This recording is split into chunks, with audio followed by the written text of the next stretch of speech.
को संविधान दिया है, ऐसे महापुरुष की मूर्ति लगाने से पहले उस सिस्टम को फॉलो किया जाए, उसके सारे प्रोसेस पूरे किए जाए, उसकी अनुमति और सरकारों से जो कुछ भी अनिवार्य है उसे पूरा किया जाए और उसके बाद मूर्ति को स्थापित किया जाए। और अगर उसके बाद बाबा साहब की उंगली तोड़कर दिखाए तो ताराराम मेहना को बुला लेना। तुम जहां समझने और गौर करने वाली होती है साथियों, हम लोग थोड़े भोले भाले ज्यादा ही हैं, हमें समझाते समझाते काफी वर्ष हो गए हैं, लेकिन उसके बावजूद भी हमें थोड़ी दिक्कत अभी भी आ रही है। ये मामला खाली यहाँ पर नायक और भील का नहीं है। आप टोंक जिले में जाकर के देखिए, वहां पर रहने वाले निषाद कश्यप, ये जो वहां पर लोग हैं केवट, ये सारे के सारे लोग वहां ओबीसी में डाले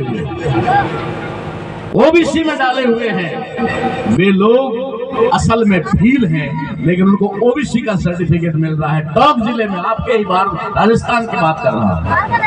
उत्तर प्रदेश में जब मैं ढूंढने गया कि यहाँ पर एससी तो है, लेकिन एसटी कहाँ है, और कहीं आधा % है तो नहीं के बराबर है, तो ये यूपी का एसटी गया कहाँ?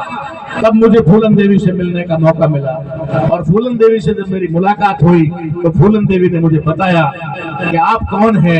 मैंने कहा मैं राजस्थान का भील हूँ। तो उन्होंने मुझे गले में बिल्कुल मतलब ऐसे जकड़ करके कहा कि मेरे मायके वाले आए। मुझे कहा मेरे मायके वाले आए हैं। मैंने कहा क्या बात है जब आप ऐसा कह रही हो? उन्होंने कहा कि हम भील हैं, हम निषाद के वंशज हैं, लेकिन हमें यहाँ यूपी सरकार ने ओबीसी में डाल रखा है। वो जातियां वहां पर मल्ला है, केवट है, निषाद है, दुसाद है, पासी है, ये जातियां कुछ बिहार में भी है। इन लोगों को वहां पर कहीं एससी में तो कहीं ओबीसी में डाल रखा है। वो कहते हैं कि ओबीसी वाले हमें इज्जत नहीं देते, क्योंकि हम वो जानते हैं कि नीची जाति के लोग, और जिनको हमने छोड़ दिया हम उनके साथ जाना नहीं चाहते, क्योंकि हम ऊपर आ गए। ये इस प्रकार का दोगला व्यवहार हमारे साथ में किसने किया?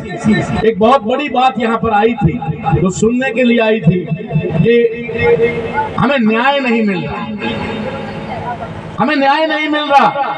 ये 52% आंकड़ों के अनुसार, लेकिन 2011 की जनगणना की अगर आंकड़ा को उजागर किया जाए तो 71% ओबीसी, 71% ओबीसी कह रहा है हमारे साथ न्याय नहीं हो रहा। कह रहा है कि नहीं कह रहा है? मैं बात ये यहाँ इसलिए कह रहा हूँ कि यहाँ एससी भी है, एसटी भी है, ओबीसी भी है, सभी लोग हैं। 71% ओबीसी कह रहा है कि हमारे साथ न्याय नहीं हो रहा। 18% एससी कह रहा है हमारे साथ न्याय नहीं हो रहा।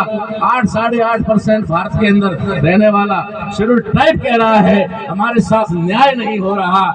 अरे तुम मिला करके 97% हो रहे हो, और 97% अगर भारत की आबादी कह रही है कि हमारे साथ में न्याय नहीं हो रहा है, तो ये अन्याय करने वाला है कौन? ये अन्याय करने वाला है कौन? इस अन्याय करने वाले को हमें ढूंढना पड़ेगा, और ढूंढेंगे तो हमें पता चलेगा कि भारत के अंदर जब लोकतंत्र और भारत का संविधान लागू हुआ, तो भारत के संविधान लागू होने के साथ ही इस देश के अंदर बाबा साहब अम्बेडकर ने एक महान काम किया कि इस देश की 6743 जातियां जो थी, उनको बाबा साहब अम्बेडकर ने 3 बड़े समूहों में शामिल कर दिया। 3743 जातियां जो मंडल आयोग के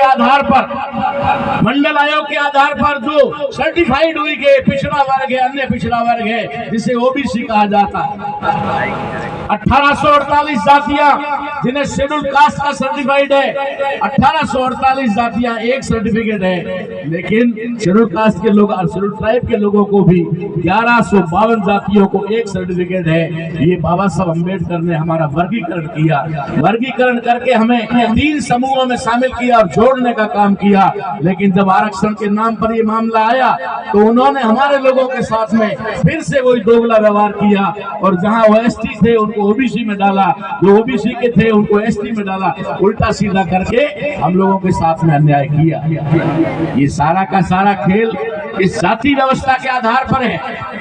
ये जाति व्यवस्था जो इस देश के अंदर सदियों से एक बीमारी बनी हुई है, जातियां अपने आप में एक राष्ट्र बनी हुई है, इसलिए भारत राष्ट्र नहीं बन पा रहा। भारत को अगर राष्ट्र बनाना है तो मेरा संदेश आपको ये है कि अगर भारत को राष्ट्र बनाना है तो पहले हमें समाज का निर्माण करना होगा। समाज का निर्माण कब होता है? जब ये तमाम जातियों के लोग 6743 जातियों के लोग जब एक जगह पर इकट्ठा होते हैं और आपस में भाईचारा बनाते हैं, आपस में एक दूसरे के सुख दुख में साथ देते हैं और एक दूसरे का हालचाल जानते हैं, तो समाज निर्माण होता है। और अगर समाज निर्माण होता है तो राष्ट्र निर्माण होने से कोई नहीं रोक सकता। नहीं तो ये देश आज भी दुनिया का गुलाम है। आप लोगों को पता नहीं है, आपको सिर्फ 15 अगस्त को एक ढोल बजा करके, बच्चों को पीटी परेड करवा करके, हमारे कर्मचारी अधिकारियों को काम पे लगा करके याद दिलाया जाता है कि भारत आजाद हो गया है, भारत आजाद हो गया है। कहीं तुम भूल न जाओ, इसलिए हर 11 महीने बाद आपको याद दिलाया जाता है कि तुम आजाद हुए हो, तुम आजाद हुए हो। लेकिन भारत आज भी आजाद नहीं है। ना तो भारत इसकी व्यवस्था से आजाद है और ना ही दुनिया के देशों से भी आजाद है, क्योंकि आज भी भारत 90% भारत जो है वो दुनिया पर डिपेंड है। भारत अपना कोई निर्माण या कोई भी ऐसा आविष्कार नहीं कर पाया है जिसकी वजह से दुनिया पर उसे टिक कर रहना पड़ता है। इसलिए साथियों, बात जब आती है हमारे लोगों के बीच में, यहाँ पर बहुत सारी एप्लीकेशन आई है, मैं अभी सांसद महोदय को दी जा रही है, देने से पहले मैंने भी उस पर एक नजर घुमाई। मैं आपको दोनों तरफ से बात का निवेदन करना चाहूंगा। हमारे महापुरुष खाली कोई जैसे कहते हैं ना, कोई कचरा पट्टी में डालने वाले महापुरुष नहीं है। हमारे महापुरुषों ने बहुत ही महान काम किए हैं, पूरी दुनिया उनको पूजती है। और उनमें से खास करके बाबा साहब अम्बेडकर जिसे पूरी दुनिया में विश्व रत्न का दर्जा प्राप्त है और सिंबल ऑफ नॉलेज कहा जाता है, ऐसे बाबा साहब अम्बेडकर की मूर्तियां आप कहीं पर भी गहरे गहरे उकड़ने पर नहीं लगाए। जिसने इस देश को सिस्टम दिया है, जिसने इस देश को संविधान दिया है, ऐसे महापुरुष की मूर्ति लगाने से पहले उस सिस्टम को फॉलो किया जाए, उसके सारे प्रोसेस पूरे किए जाए, उसकी अनुमति और सरकारों से जो कुछ भी अनिवार्य है उसे पूरा किया जाए और उसके बाद मूर्ति को स्थापित किया जाए। और अगर उसके बाद बाबा साहब की उंगली तोड़कर दिखाए तो ताराराम मेहना को बुला लेना। तुम जहां मर्जी हमारे पुरखे की मूर्ति स्थापित कर देते हो और कोई भी आकर के उखाड़ के फेंक देता है और रोज उसका अपमान होता है, फिर मुकदमे दर्ज करते हो। तुम्हें बाबा साहब अम्बेडकर के कानून को फॉलो करना होगा। उस कानून को फॉलो करोगे फिर बाबा साहब अम्बेडकर की मूर्ति कोई उखाड़ नहीं। दूसरी बात मैं निवेदन करता हूं, हमारे ही समाज में ऐसे बहुत सारे लोग भी हैं जो किसी के बहकावे में आकर या फिर उन जाति व्यवस्था को